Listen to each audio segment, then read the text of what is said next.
Hello everyone. Question है gate 2006 के modern algebra question है। इसमें कह रहा है let I denote the ideal generated by X की power 4 plus X cube plus X square plus X plus one in Z two X and F दिया है Z two X modulo I. Then F के बारे में पूछ रहा है कि एफ फाइनाइट फील्ड है कि एफ इनफाइनाइट फील्ड है। तो इसको प्रूफ करने से पहले आपके लिए सबसे टफेस्ट काम है इस क्वेश्चन को प्रूफ करना कि ये जो पॉलिनोमियल है इसको मैंने माना पी एक्स। इस पॉलिनोमियल को px माना।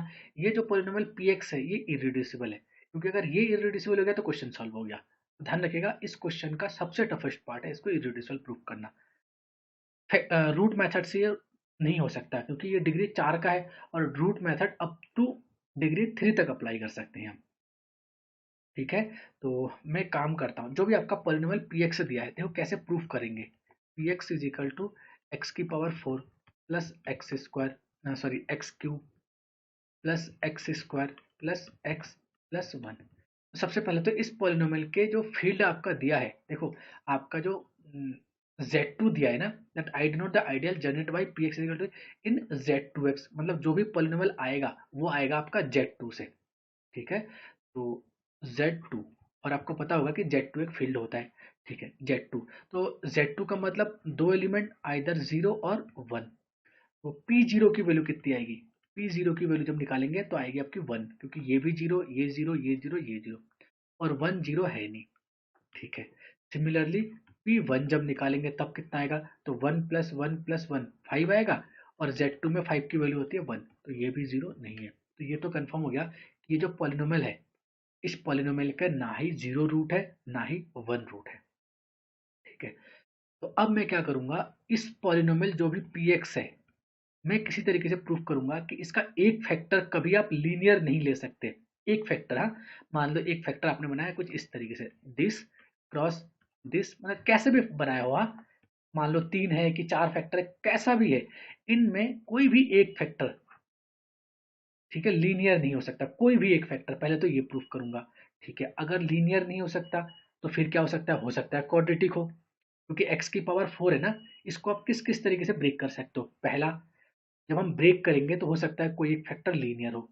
ये मैं दिखाना चाह रहा हूँ कि इररिड्यूसिबल है। हाँ, डिस्कार्ड करूंगा, पहले तो मैं लेके चलूंगा कि suppose that P X is reducible, फिर मैं दिखाऊंगा पी एक्स रिड्यूसिबल है नहीं।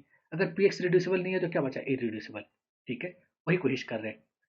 पी एक्स 4 डिग्री का पॉलिनोमियल है, तो 4 डिग्री के पॉलिनोमियल में जब आप ब्रेक करोगे तो फैक्टर में क्या क्या हो सकते हैं? एक 1 डिग्री का हो सकता है, ठीक है, जिसकी पावर वन हो। एक 2 डिग्री का हो सकता है, ठीक है, एक 3 डिग्री का हो सकता है। पर अगर 3 डिग्री हो गया तो दूसरा वाला फैक्टर 1 डिग्री होगा। तो 1 डिग्री तो आप पहले प्रूफ कर चुके हो। ठीक है, तो मैं किसी तरीके से दिखाऊंगा कि पी एक्स के जो फैक्टर है वो 1 डिग्री नहीं हो सकता। ध्यान रखिएगा 1 डिग्री नहीं हो सकता, मैं ये दिखाऊंगा। ठीक है, Z2 में, इन Z2 में 1 डिग्री का पॉलिनोमियल क्या क्या हो सकता है? एक हो सकता है x, एक हो सकता है x प्लस वन, इसके अलावा कुछ नहीं हो सकता Z2 में, क्योंकि कोफिशियंट आते हैं क्या कहते हैं, जीरो और वन होंगे, तो उसमें 1 डिग्री का पॉलिनोमियल ये हो सकता है। ठीक है, तो सपोज दैट पी एक्स का एक फैक्टर एक्स बन गया, क्योंकि हम Z2 की बात करेंगे तो जब हम फैक्टर करेंगे लीनियर फैक्टर तो उसमें से एक फैक्टर या तो ये आएगा या तो ये आएगा। सपोज दैट एक फैक्टर एक्स है, अब दूसरा फैक्टर क्या बचा मुझे उससे कोई फर्क नहीं पड़ेगा। ठीक है, पर जो भी बचा 3 डिग्री का पॉलिनोमियल बचा ओवरऑल, क्योंकि ये 1 डिग्री आ गया, ओवर चार है, ओवरऑल चार है, एक आपने ले लिया तो यहाँ बचा आपका 3 डिग्री। मुझे उससे कोई फर्क नहीं पड़ेगा यहाँ क्या बचेगा, मुझे सिर्फ ये फर्क है कि आप यहाँ क्या रख रहे हो। ठीक है, तो अगर पी एक्स को आप इस फॉर्म में लिख पाओ, ठीक है, ध्यान रखिएगा, अगर पी एक्स को आप इस फॉर्म में लिख पाओ तो ये हो गया रिड्यूसिबल। पर मैं पी एक्स को इस फॉर्म में नहीं लिख सकता। अब आप कहेंगे कैसे? Suppose that P X is equal to zero, और आपने पी एक्स को इस फॉर्म में लिखा, तो अगर जब इस फॉर्म में लिखोगे तो हर एक फैक्टर जीरो होता है, तो ये भी जीरो, ये भी जीरो, ये भी जीरो, मतलब X is equal to zero. मैं अगर सिर्फ एक्स की बात करूं, इससे मुझे कोई लेना देना नहीं है। हाँ? तो एक्स से जैसे जीरो रखेंगे तो इस पी एक्स के पास एक रूट है जो है X is equal to zero. पर देखो जब अपने X is equal to zero रखा तो आया था वन, क्योंकि अगर एक पोलिनोमियल एफ एक्स है और एफ एक्स के रूट ए है तो इसका मतलब होता है F is equal to zero, यही तो होता है। पर यहाँ जब मैं X is equal to zero अपने का रूट है, पर पी जीरो की वैल्यू वन आ रही थी, वन जीरो नहीं है, इसका मतलब आप इस फॉर्म में तो नहीं लिख सकते पोलिनोमियल को। तो इस फॉर्म को मैंने कैंसिल कर दिया, इस फॉर्म में आप नहीं लिख सकते।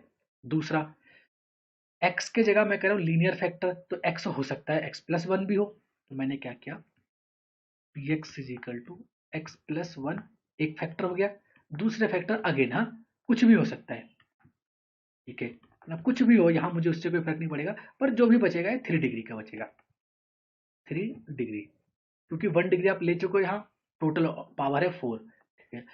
तो अगेन क्या मैं पॉलिनोमियल को ऐसे लिख सकता हूँ, ध्यान समझेगा, क्या मैं पॉलिनोमियल को ऐसे लिख सकता हूँ? अगर आप पॉलिनोमियल को ऐसे लिखते हैं तो अगेन मैं क्या करता हूँ, P X is equal to zero रख के इस पॉलिनोमियल के रूट फाइंड करता हूँ। देखो अगर P X is equal to zero तो ये फैक्टर भी जीरो, ये फैक्टर भी जीरो, ये फैक्टर भी जीरो, इसको जब रखो जीरो तो क्या मिला, X plus one is equal to zero, का मतलब एक्स हो गया आपका -1, और z2 में -1 की वैल्यू होती है 1, तो this implies x is equal to 1। तो अगर px को आप ऐसे लिख पाते हो इस कंडीशन पे, px के पास एक रूट है, वो है x इज इक्वल टू 1, समझिएगा, और x इज इक्वल टू 1 पे ये पॉलिनोमियल 1 दे रहा है, मतलब नॉट इज इक्वल टू 0। तो पहले आपने प्रूफ किया x is equal to 1 root नहीं है, फिर आप कह रहे हो कि x is equal to 1 root है, तो ये आपस में एक दूसरे को कॉन्ट्रडिक्ट नहीं कर रहे हैं।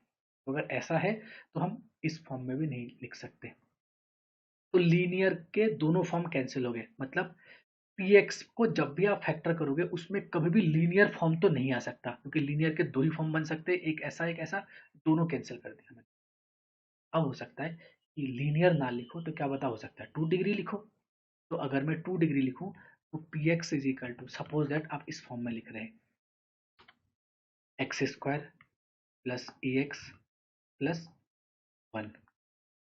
देखो एक अगर क्वाड्रेटिक आया, पावर 2 आए, तो दूसरा भी क्वाड्रेटिक ही आएगा, ध्यान रखिएगा, X square plus B X plus 1, क्योंकि किसी के दिमाग में ये भी चल रहा है कि सर एक तो हमने क्वाड्रेटिक ले लिया, दूसरा हो सकता है हम लीनियर ले, पर लीनियर हो ही नहीं सकता, लीनियर तो आप डिस्कार्ड करके आए हो ना, कि इस पॉलिनोमियल का एक फैक्टर लीनियर हो ही नहीं सकता, आपने ये प्रूफ किया है, ठीक है।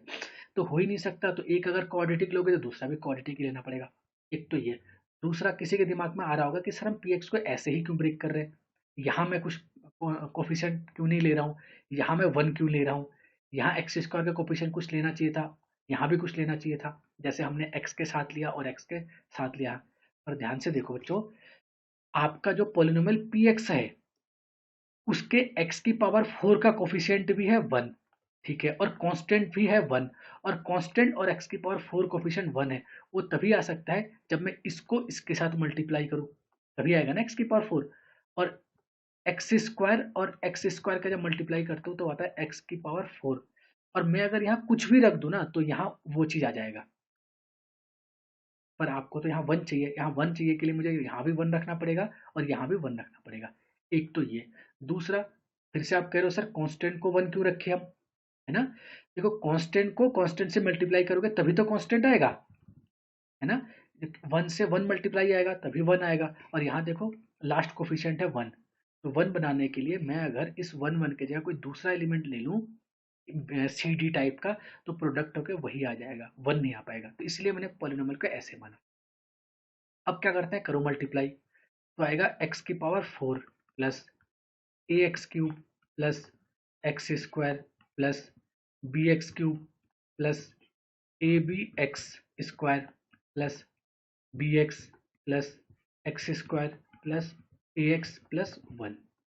अब हम क्या करेंगे, कोफिशिएंट को सेपरेट कर लो, ये और ये चल रहा है पी एक्स के इक्वल, हाँ आपने पी एक्स को माना ऐसे ब्रेक किया था, तो कोफिशिएंट को सेपरेट करूंगा तो एक्स की पावर 4 एक ही एलिमेंट है पूरे पॉलिनोमियल में, ठीक है, एक्स क्यूब, एक एक्स क्यूब ये है, एक एक्स क्यूब ये है, और उसके कोफिशिएंट है ए, इसके है बी, तो A plus B into X cube. दूसरा एक्स स्क्वायर और एक्स स्क्वायर, तो एक्स स्क्वायर और एक्स स्क्वायर 2x स्क्वायर, तो इसको मैं लिखूंगा 2 plus A B into X square, ठीक है। तीसरा एक्स के कोफिशिएंट देखो, एक्स के कोफिशिएंट एक ये है एक ये है, तो A plus B into X, constant है 1, और ये एक्चुअल में चल रहा था पी एक्स के इक्वल, और पी एक्स है एक्स की power 4 X cube plus X square plus X plus 1, और दो पॉलिनोमियल इक्वल है तो कोफिशिएंट कंपेयर होते हैं, तो देखो इस कोफिशिएंट को मैं इसके साथ कंपेयर करूंगा जो 1 1 ठीक है, क्योंकि हम तो पहले से लेके ही चले थे। अच्छा ए प्लस बी, एक कोफिशिएंट 1 आएगा यहाँ, तो मैं लिखूंगा इसको A plus B is equal to 1। दूसरा इसके साथ कंपेयर होगा 1, तो आएगा आपका 2 plus A B is equal to 1। तीसरा ए प्लस बी, अगेन इसके कोफिशिएंट 1, तो A plus B is equal to 1। और लास्ट ये तो है ही है, 1 का कंपेयर करोगे अब 1 से। देखो यहाँ तक तो ठीक है।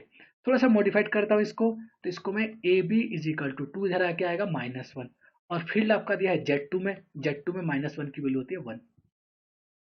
तो अब मैं क्या कर रहा हूँ, दो इक्वेशन मिले, a plus B is equal to 1 और A B is equal to 1, और आपका a कमा बी बिलोंग्स टू आ रहा है Z2 से।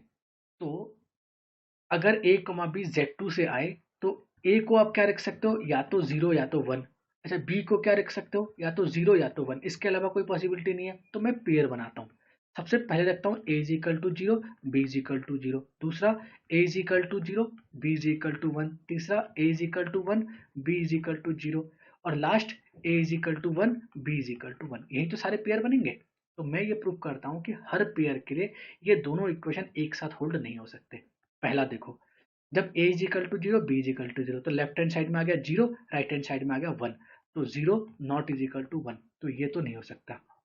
दूसरे पेयर में आते हैं, जब a is equal to 0, b is equal to 1, तो a इज इक्वल टू 0 यहाँ रखो, तो क्या मिलेगा 0.1, लेफ्ट हैंड साइड आ गया 0, राइट हैंड साइड आ गया 1।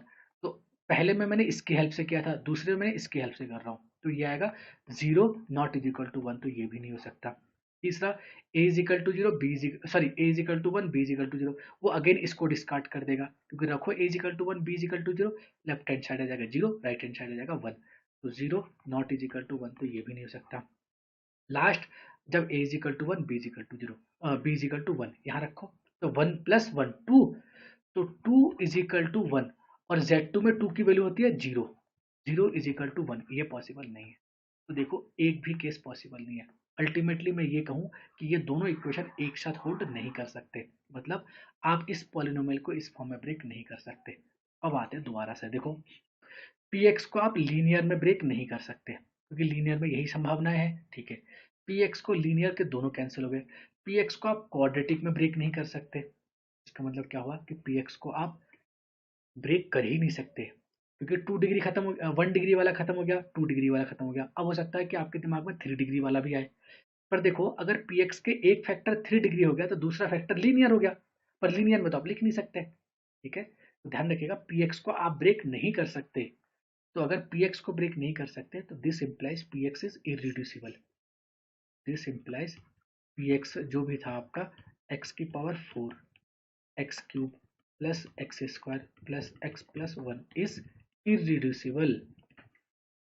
अगर px इरिड्यूसिबल है और आपका फील्ड दिया है यहाँ f is equal to Z2, क्योंकि देखो Z2x में कह रहा है ना, यहाँ Z2x की बात हो रही है ना, और Z2 आपका फील्ड होता है, क्योंकि ZP P फॉर प्राइम ये फील्ड होता है, और Z2 यहाँ फील्ड है। तो अब मैं क्या कर रहा हूँ, सीधे सीधे थ्योरम का स्टेटमेंट लिख रहा हूँ, ये 2 है, सीधे सीधे थ्योरम का स्टेटमेंट लिख रहा हूँ, और थ्योरम के स्टेटमेंट से ही आपका काम बन जाएगा। ठीक है, थ्योरम क्या कहता है, if F is finite field, if F, F मतलब field, is finite field, is finite field of order P, and मान लेते हैं एफ एक्स कोई पॉलिनोमियल है जो एफ ऑफ एक्स से आ रहा है, ठीक है, इज इरिड्यूसिबल, इज इरिड्यूसिबल। देखो एफ एक्स जो पॉलिनोमियल है वो इरिड्यूसिबल होना चाहिए, इसीलिए हमने इतना मेहनत किया पी एक्स को इरिड्यूसिबल प्रूफ करने के लिए। Irreducible polynomial, polynomial, polynomial over F of degree n. देखो ओवर एफ का मतलब हुआ पॉलिनोमियल के जो कोफिशिएंट आएंगे वो फील्ड से आएंगे, ठीक है। देन आपका जो एफ एक्स है ओवर जो F x small f X है ये, ठीक है, this is field of order P की पावर एन, और इसको गैलविस फील्ड कहते हैं, ध्यान रखना, इसको कहते हैं गैलविस फील्ड। अब आपके जो अकॉर्डिंग टू क्वेश्चन में जो जो दिया है, देखो क्या क्या दिया है, Z2x, मतलब फील्ड पहला जो यहाँ अकॉर्डिंग टू थ्योरम में जो F है वो यहाँ Z2 का काम कर रहा है, ठीक है। और Z2 के ऑर्डर, देखो field F is finite field of order P, तो इसका मतलब जो F का फील्ड हो जाए F का ऑर्डर हो जाएगा वो हो जाएगा 2, क्योंकि Z2 में 2 ही एलिमेंट है, तो P का काम कर रहा है आपका 2, F is equal to Z2 है, ये हो गया। अच्छा, small f x belongs to capital F x is irreducible. आपने पी एक्स को मैंने एफ एक्स मान लिया, स्मॉल एफ एक्स, जो कि है एक्स की power 4 X cube plus X square plus X plus 1। ये इरिड्यूसिबल है ना, और डिग्री है इसकी जो थ्योरम में कहता है वो n है, तो n इज इक्वल टू यहाँ कितना है, 4 है।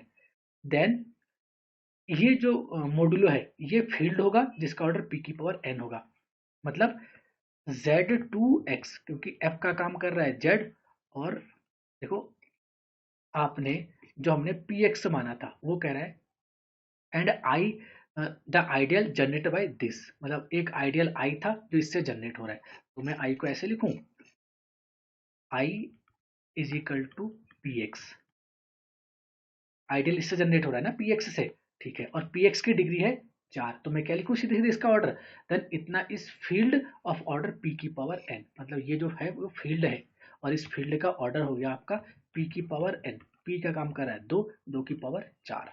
अब आते हैं ऑप्शन में, देखो 2 की पावर 4 का मतलब क्या हुआ, 16, ठीक है, तो F is a finite field of 16 element, तो ये ऑप्शन ट्रू है। क्वेश्चन नंबर 47 जिसका डी ऑप्शन करेक्ट है। वीडियो पसंद आए तो लाइक शेयर सब्सक्राइब करना बिल्कुल मत भूलिएगा। वीडियो को देखने के लिए बहुत बहुत धन्यवाद।